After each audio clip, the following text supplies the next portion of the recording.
Hello and welcome to our third podcast. Today in studio, or Billy's apartment, we have Matt and Craig from Poverty of Ideals, one of Joburg's premier progressive metal bands. Thanks for joining us, guys. What's up? Pleasure. Let's get to know them a little better.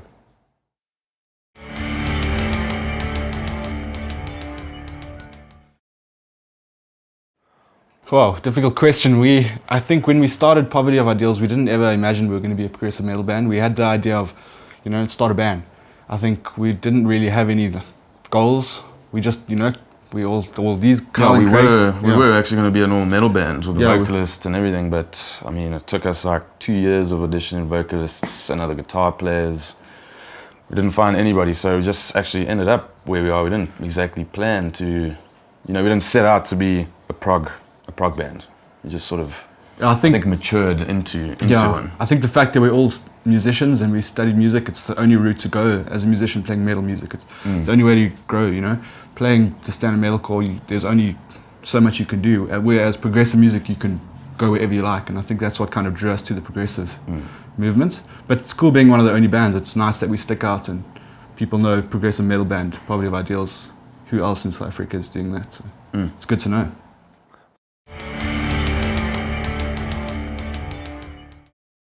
Mixed? Yeah, I suppose it's the same as most genres in our small little scene, We've got very few venues. Support is, I wouldn't say amazing, but I mean, we've got a tight-knit sort of support structure, same people at every show. Yeah, that's one good thing. The guys who support the scene are there every week. Properly support it, yeah. A lot of the time it's the same faces, which is great. When a new face does come, they enjoy it, which is great. It's growing. Slowly but surely it's growing. The shows are getting bigger. And hopefully in the next couple of years it'll be a big scene, where a lot more progressive metal bands are hopefully coming out, doing what we're doing, more people we can play with. Because at the moment that's one of our problems as well. We don't know who we can play with. I guess we can play with anyone, but choosing a scene to play with is very difficult as well. Yeah, it's hard to fit in. Easy to stand out. Yeah.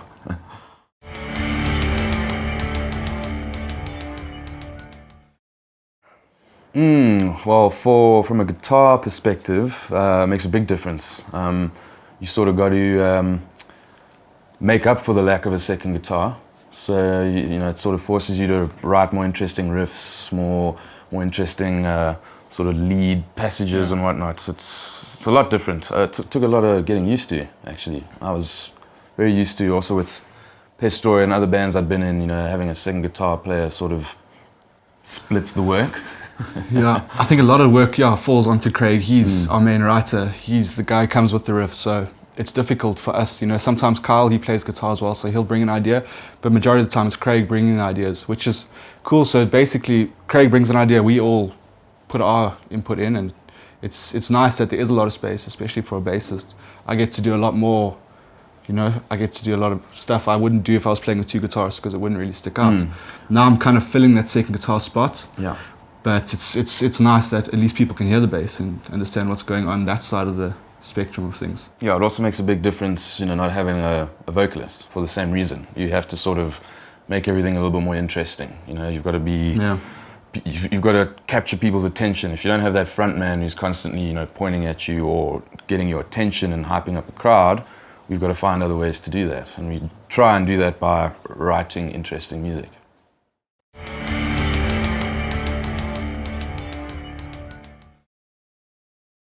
For a long time, we didn't really take it into account, and we just played as a normal band, and it was very awkward to speak to the crowd. Where you're playing music and then you have to say something, it becomes very awkward. We're getting used to it. We're starting to incorporate a lot of the things we use on the album, interludes, stuff like that, to just fill up the awkward silence, so we don't have to talk. We can let people talk amongst themselves while we have a sip of water.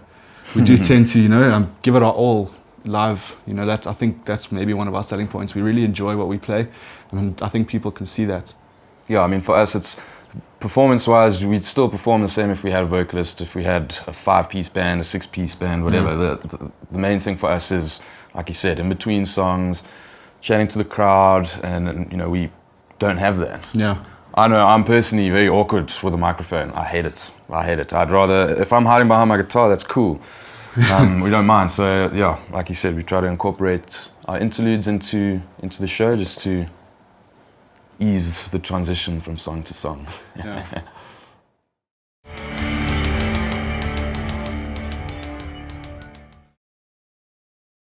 Good question. I think the fact that we're musicians, it's nice to be able to push yourselves. Kyle and Craig teach full time. That's what they do. They don't work a normal job. They play their instruments all day, every day. So for them, I think to have an outlet where you can do whatever you want and not play the generic chorus verse, it becomes a lot more free. It's giving your days of teaching. You can take all those things you've taught your students and build it into a whole crazy song of weird techniques. And yeah, for me, it's like the more you learn, the more you can progress, which is why we sort of attracted to this genre of music, because we can do whatever we want. We don't have to stick to one simple formula. We also try to incorporate a lot of different styles. So I personally might not like jazz. You wouldn't find a jazz album in my car, but it's not going to stop me from learning some jazz pieces on guitar. You have to, in order to better yourself. If you're not moving forward, you're not going anywhere. You have to learn other things, incorporate that into your music, and that's how we sort of try and attain this sort of technicality in the music. We like to push ourselves. We like to write songs that we actually have to practice for months and months and months before we can actually play them live. We don't want to just write a song, cool, we can learn it at practice, play it that weekend. We put a lot of time into our songs. We don't write our songs on Guitar Pro. We don't record a riff and write songs like that. We literally get together. Very natural. The three of us, we get together and we bang it out in the band room.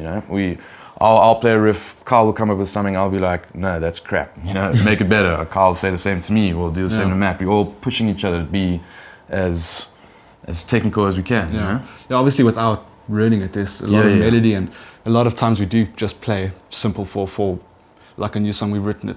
You'll notice the whole end of the song is a simple 4/4 groove for about 2 minutes, but it's nice. It kind of sticks out when we're playing all this technical stuff to be able to just play something very chilled, and I think it works well. And that's another great part of playing technical music. You notice the gaps, you notice the little spaces in between, and I think that's what makes it even better.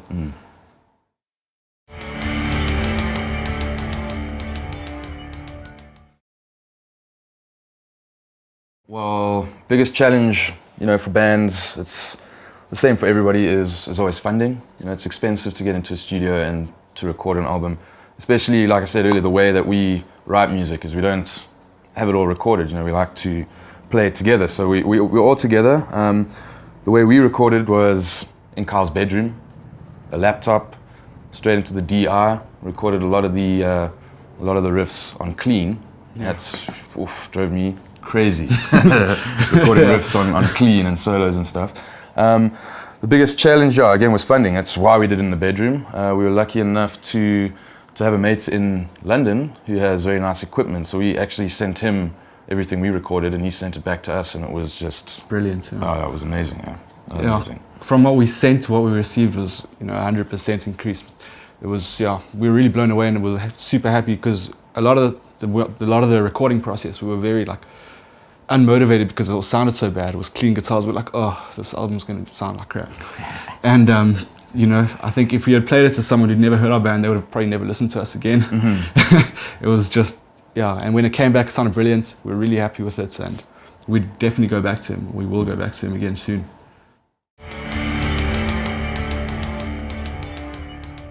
Pretty much anywhere. You can grab it on iTunes, Bandcamp, Amazon, any sort of online music store. It should be there.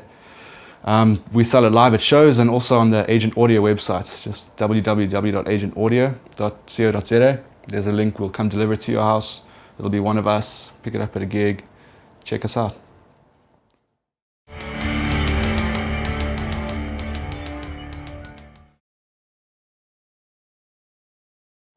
I think we got so lucky there. It's actually my boss, the company I work at. He likes to be very proactive, and he's got a lot of different companies running. And first time he heard our band, he was blown away. He really enjoyed it, and he thought about it for a long time, opening up a record label. So basically, we're like the guinea pigs. He opened it. He gave us the money that we needed. Like Craig said, that really saved us in getting barriers out. we wouldn't have got it out without Agent Indie Records. It cost quite a bit of money, even though we didn't record, you know, the artwork, actually paying the guy to mix it. So he really saved us. Like without him, we wouldn't have barriers, and we're eternally grateful for that. And there's, in my opinion, there's no cons because but like you said, we did get lucky because it's not a sort of your typical signing. You know, he understands we're not a band that's going to sell like 1 million albums and go on like a world tour and make millions at stadium concerts. You know, so it's the way he structured it. It's literally just like a financial backing. He helps us, you know, he'll front us the money and we pay him back at within reasonable terms as well. You know, it's not obviously he's getting a bit out, but that's only fair. You took the risk. Yeah, you need a bit of a return, and you know, if things work out for us, there's a chance of getting other bands on and making it a proper thing. You know, he's very artist driven and he's not about the money. Like he always says, it's not about putting the bread in my pocket. It's about supporting the scene. His name is Barry Gordon Davis. He has a couple companies, Agent Group, Agent Audio. He's a lawyer. He runs labor things, and it's Agent Indie Records. Now, like we said, hopefully it can grow to a proper label where we can sign bands, get a proper roster.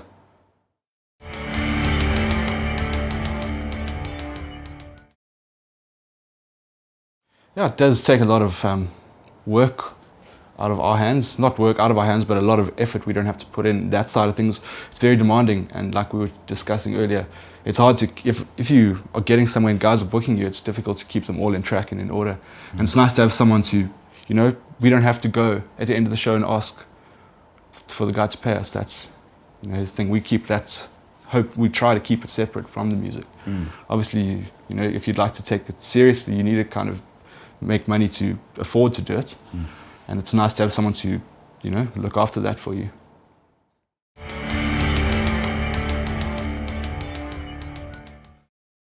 It's all dependent on how serious you take your band, I think. If you're doing it for fun on the weekends and you're not looking at, you know, making any money, then you don't really need one. If you want to, you know, try get somewhere and try get bigger shows and better shows, it's nice to have someone who knows those people who can, you know, work your way in there. You know, it's very difficult to get slots, and I think Ramfest, you know, we were lucky to get Ramfest with our booking agents, and a lot of bands might not have that opportunity because they don't know who to go to, they don't know who to approach. The normal submissions are very flooded a lot of the time, and it's difficult to get noticed when there's a million other bands. Yeah, and I think the value that you should take from having a booking agent is the connections. You know, that's what our industry is all about. You know, it's 80% who you know. You could be, regardless of how good your band is or how crap they are, it's who you know in the industry, and that's a value you should take from a booking agent. You know, if you're going to sign to a booking agency, you got to make sure they sort of, you know their way around the scene. They know the right people, like he said, for your Ramfests, your Oppie-Koppies, you know, all our big festivals. That's the route you want to go. You don't need a booking agency to book a show at your local pub down the road or the few venues that we do have. You don't need a booking agent for that. It's more for the bigger festivals. It's definitely, it helps with the publicity as well. Yeah. We'd like to think it, you know, having a bit of backing, having names behind you is always a great thing. Having people who have faith in you and put faith in you is, you know, you can't get it anywhere else. You know, you can play the most amazing music, but if no one's backing you and supporting you, it becomes 10 times more difficult.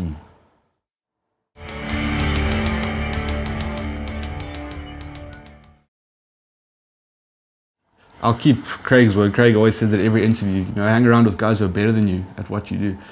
Hang around with guitarists that are great. You know, learn from guys who are better than you. Don't settle for average, mediocre. Keep pushing, keep striving. Practice more, work harder. Don't be a dick. And that's, I know, you know, it sounds funny, but it's like, it really does ring true. We've got such a small scene. There's no time, you know, I'm not going to deal with somebody that's an ass. That's just how it is. If you an awesome person, you know, we'll more than likely work together again. If you aren't, we won't.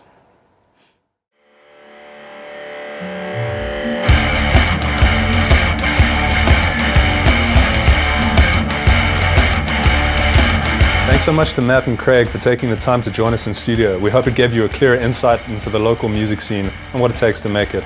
Shot for listening and thanks for all the support, guys. Episode 4 is on the way. Until then, keep rocking to all that's live, loud and local.